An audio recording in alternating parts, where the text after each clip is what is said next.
जगत जननी गौ माता की जय। आज परम सौभाग्य का विषय है कि जिस विशाल गोमय की महालक्ष्मी की स्थापना जयपुर मंडल के आसलपुर ग्राम में होने जा रही है, उस महालक्ष्मी के विषय में कैसे मंदिर बने, किस प्रकार वो विराट सृष्टि में प्रकट हो और किस प्रकार वो हमें सबको आनंद दे, ये जानने के लिए आज हम मेरे अति प्रिय किशन जी भाई साहब, जो वास्तुविद है, वास्तुविद होने के साथ गोनंदी संरक्षण समिति का जो जयपुर में अभियान चला, उसमें प्रखर योद्धा के रूप में, प्रखर समर्पित व्यक्ति के रूप में मेरे साथ रहे हैं। उनके साथ हम मिलने जा रहे हैं, जो बहुत ही सुंदर ढंग से आधुनिक विद्याओं के भी जानकार हैं और प्राचीन विद्याओं के भी जानकार हैं। आधुनिक विद्याओं के जानकार होने के नाते एक सुंदर ढंग से उन्होंने आधुनिक शिक्षा प्राप्त की। वर्तमान में चार्टर्ड अकाउंटेंट है। गुवाहाटी से यात्रा प्रारंभ की और दोनों काम किए। एक तरफ लोगों को व्यवसाय में प्रगति दिलाई, दूसरी तरफ ब्राह्मण तत्व का पोषण किया और साथ में वास्तु के बहुत अच्छे जानकार है भवानी शंकर जी भाई साहब। हम किशन जी भाई साहब के माध्यम से एक बार उनके पास जाएंगे और जाकर जानेंगे कि इस महालक्ष्मी का शुभारंभ कैसे होना चाहिए, ताकि ये महालक्ष्मी सारी आसुरी शक्तियों का नाश करके और इस रूप में प्रकट हो कि लोगों को आनंद तो मिले ही, साथ ही साथ गौ रक्षा का पुनीत कार्य भी इस महालक्ष्मी के माध्यम से संपन्न हो सके। आइए हम एक बार किशन जी भाई साहब से मिलते हैं और उसके बाद आदरणीय भाई साहब भवानी शंकर जी के पास चलते हैं। नमस्कार जी। भाई साहब, आपको क्या लगता है महालक्ष्मी का, अभी आपने जो गोनंदी संरक्षण समिति के साथ काम किया, आपको कैसा आनंद मिला उस महालक्ष्मी? बहुत ही अच्छा और बढ़िया कार्य है, पुनीत कार्य है, जिससे गायों को संरक्षण मिलेगा। गाय बचेगी तो हमारी संस्कृति भी बचेगी। और गाय का यदि गौमूत्र और गाय का गोबर यदि अमूल्य हो गया तो गाय को कोई भी खुला नहीं छोड़ेगा। नतीजा हमारी जो गाय है उसको संरक्षण मिलेगा। जो गुरुदेव जो काम कर रहे हैं गायों के लिए बहुत ही बढ़िया काम कर रहे हैं। भाई साहब आए हुए हैं सौभाग्य से। आप एक चीज और बताएं, आप गोनंदी संरक्षण समिति के माध्यम से आपने अपने भूखंड पर गोबर के ढेरों उत्पाद बनाने प्रारंभ कराए। आपको लगा जमीन की ऊर्जा में परिवर्तन हुआ अथवा समाज में कोई जागृति आई, या ये जो गाय के नवीन उत्पाद है ये गौरक्षा के लिए माध्यम बनने के साथ साथ क्या लोगों का वास्तु के हिसाब से बना? देखिए, वास्तु वहाँ नहीं लगती जहाँ पर गाय का गोबर या गौमूत्र के 2 छींटे भी पड़ जाए, ठीक है ना। और कितनी वास्तु खराब हो, यदि वहाँ पर गाय बंधने लग जाए, गाय रहने लग जाए, तो वास्तु के दुष्प्रभावों से मुक्ति मिल जाती है। तो ये मेरा प्रैक्टिकल अनुभव है। हमने कई जगह पर जो फैक्ट्रियाँ नहीं चल रही थी वहाँ पर गौ माता की साक्षात वहाँ पर रख करके और हमने लोगों को वास्तु दोष से पूर्ण किया है। ये मेरा प्रैक्टिकल अनुभव है। और घर में यदि गौमूत्र का पोछा भी लग जाए तो नेगेटिविटी खत्म हो जाती है। और पहले वास्तु इसलिए नहीं लगती थी लोगों को। लोग कहते हैं कि वास्तु पहले तो नहीं थी, वो इसलिए नहीं थी कि हर घर में गौ माता रहती थी, इसलिए वहाँ पर वास्तु का कोई दुष्प्रभाव रहता ही नहीं था। आज भी जिस घर में गौ माता रहने लग जाए वहाँ पर कोई वास्तु दोष नहीं होता है। मेरे बड़े भाई साहब आए हुए हैं दिल्ली से, आप उनसे थोड़ा मुलाकात कीजिए। आप जिनसे हम अब साक्षात्कार कर रहे हैं बहुत ही अद्भुत व्यक्ति हैं। हनुमान जी महाराज की असीम कृपा है और हम सब जानते हैं। जब भाई साहब से प्राथमिक चर्चा हुई तो इन्होंने कहा कि महालक्ष्मी की स्थापना के लिए हनुमान जी महाराज की शरणागति प्राप्त करो, क्योंकि हनुमान जी महाराज का एक स्वरूप पाताल भैरवी भी है। हनुमान जी महाराज का एक स्वरूप धन के दाता कुबेर का भी है, जब वो उत्तर मुख में बैठते हैं। तो इस प्रकार के हनुमान जी महाराज को हनुमान श्रीपदो वायुपुत्रो रुद्रो अनघो अजर अमृत्युर्वीर वीरस्य ग्राम वासो जनाश्रय। ग्राम ग्राम में वास करने वाले श्रीयुक्त धन के दायक कुबेर के रूप में केवल उत्तर मुख करके यदि बालाजी बैठ गए तो धन की बरसात ठीक वैसे ही हो जाती है जैसे महालक्ष्मी की आराधना से अंगम हरे पुलक भूषण माश्रयंती भृंगांगनेव मुकुलाभरणम तमालम। अंगीकृताखिल विभूतिर्पांग लीला मांगल्य दास्तु मम मंगल देवताया। जैसे कनकधारा स्तोत्र से लक्ष्मी बरसती है, वैसे ही हनुमान जी महाराज की आराधना से भी लक्ष्मी की बरसात होती है। लेकिन मंदिर का एक लक्ष्य है, जो भाई साहब से हमने निवेदन किया कि लक्ष्मी माता धन तो दे ही, साथ में वो मधुकेटभ का श्रृंगार भी कर दे, आसुरी शक्तियों का दमन भी कर दे। तो वहाँ ऐसी क्या व्यवस्था होनी चाहिए जो हम दशहरे तक उसे पुष्ट करें, और पुष्ट करके किस प्रकार हम उस महालक्ष्मी को इस रूप में प्रकट करें कि वो मंदिर सदा के लिए देवी शक्तियों के रक्षण का माध्यम मिले। आइए हम जानते हैं भाई साहब से कि हमें आगे क्या मार्गदर्शन है आपका। भाई साहब भवानी शंकर जी, नमस्कार, जय बाबा की। जब आपने कहा कि महालक्ष्मी जी का मंदिर बना रहे हैं, तो महालक्ष्मी के लिए हनुमान जी, महालक्ष्मी के एक तरफ हनुमान जी महाराज रहते हैं और एक तरफ भैरव जी महाराज रहते हैं। माँ की रक्षा के लिए रहते हैं, और माँ की जो अगर कोई भी किसी भी प्रकार की जो दुविधा होती है, संकट आते हैं, उनको निवारण के लिए, जैसे अभी इन्होंने कहा आसुरी शक्तियों को दमन के लिए भैरव जी कोतवाल कप्तान का काम करते हैं। हनुमान जी के लेफ्टिनेंट भैरव जी है।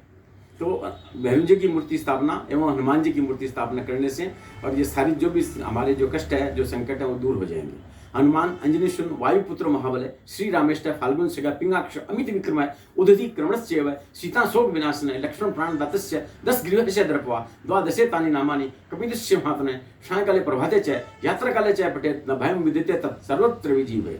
हनुमान जी का जो ये 12 नाम जैसे हम लोग बोलते हैं, ये 12 नाम पढ़ने से ही कहीं भी आप चले जाओ, रास्ते में और में सब जगह हनुमान जी विजय प्राप्त करवाते हैं। जैसे हम लोग बोलते हैं ना, ओम कटेश्वर महोत्सव सर्व शोक विनाशन शत्रुन संगर में रक्ष श्रीयम दापे में प्रो। श्रीयम दापे, श्री मने मतलब माता लक्ष्मी की कृपा बनी रहती है हनुमान जी के कारण, और हनुमान जी के कारण आपका मने मतलब जो भी कष्ट, जो अभी जैसे बताया ना, अगल बगल में जैसे क्या होता है, कुछ लोग ऐसे होते हैं जो अच्छी चीज बनते देख करके नजर लगा देते हैं। तो उस टाइप की नजर है, कोई ओपरी पराई है, कोई भूत प्रेत अगर अगल बगल में वहाँ उस ग्राम में रहते हैं, उन सब का नष्ट करने के लिए हनुमान जी और भैरव जी दोनों ही चाहिए। अच्छा, दूसरी चीज क्या है, भैरव जी महाराज को हम लोग मैंने ग्राम देवता के रूप में भी मानते हैं। मैंने मतलब जिस हिसाब से कि अगल बगल में जहाँ जो भी गांव होता है ना, वहाँ पे एक मैंने ग्राम देवता बोल के होते हैं। तो जनरली हम लोग भैरव जी को भी ये पदवी दी जाती है कि भाई ग्राम देवता है। ठीक है, तो भैरव जी की एक छोटी सी मैं आपको प्रार्थना सुना रहा हूँ। सुनो जी भैरव लाड लेकर जोड़ कर विनती करूं, कृपा तुम्हारी चाहिए, मैं ध्यान तुमरो ही धरूं। मैं चरण छूता आपका, अर्जी मेरी सुन लीजिए, मैं भूमति का मंद मेरी बुद्धि निर्मल कीजिए। एक सांकली है आपकी तारीफ, उसकी क्या करूं, सुनो जी भैरव लाड लेकर जोड़ कर विनती करूं। माता जी के सामने तुम नृत्य भी करते सदा, गा गा के गुण अनुवाद तुम उनको रिझाते हो सदा। एक सांकली है आपकी तारीफ, उसकी क्या करूं, सुनो जी भैरव लाड लेकर जोड़ कर विनती करूं। करते सवारी श्वान की, चारों दिशा में राज है, जितने हैं भूत प्रेत सबके आप ही सरताज है। कर जोड़ कर विनती करूं और शीश चरणों में धरूं, सुनो जी भैरव लाड लेकर जोड़ कर विनती करूं। यानी जब माता जी के आगे आगे भैरव जी, हनुमान जी चलते हैं, पीछे पीछे भैरव जी चलते हैं। जहां भी माता जी का मंदिर होता है, लक्ष्मी जी का, महालक्ष्मी जी का मंदिर है, जैसे कामाख्या मंदिर है तो कामाख्या मंदिर है, वहां पे बगलामुखी भी माता है, और कामाख्या मंदिर, तो कामाख्या मंदिर के पीछे साइड में जहाँ समुद्र ब्रह्मपुत्र बह रहा है, वहां पे हनुमान जी बैठे हुए हैं और एक साइड में भैरव जी बैठे हुए हैं। इस हिसाब से कहीं भी आप हम वैष्णो देवी जाते हैं तो एक साइड में भैरव जी बैठे हुए हैं, एक साइड में हनुमान जी बैठे हैं। जहाँ मैंने माँ का मंदिर होगा वहाँ हनुमान जी और भैरव जी दोनों जरूर रहेंगे ही रहेंगे रक्षा। मेरा इतना ही कहना है कि आप जब माता का मंदिर बना रहे हैं, महालक्ष्मी का मंदिर बन रहा है और गौ माता का मंदिर बना, तो जहाँ गौ माता जहाँ होती है, कहते हैं कि भाई जहाँ गौ माता बछड़े को जन्म दे देती है, उस जगह की मिट्टी अगर किसी भी व्यक्ति के ऊपर कलेक्शन लगा दी जाए तो यमदूत उसको नहीं ले जा सकते।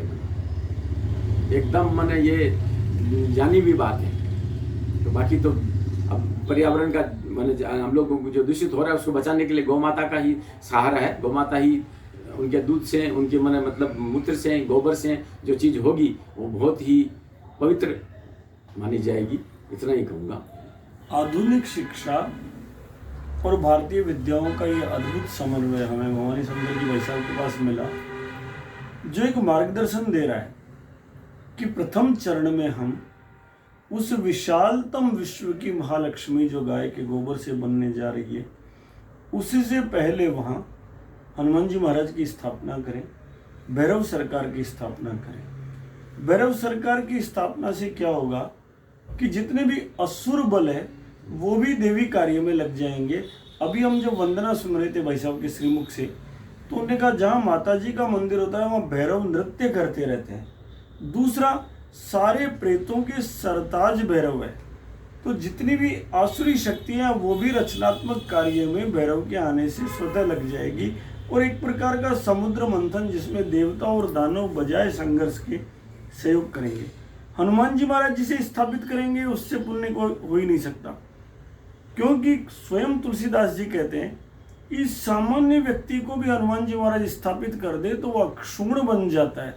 तेरे थपे उथपे न महेश, थपे थिरके कभी जे घर गाले। बालाजी आप जिसको थाप दो उसे भगवान शंकर नहीं उजाड़ सकते।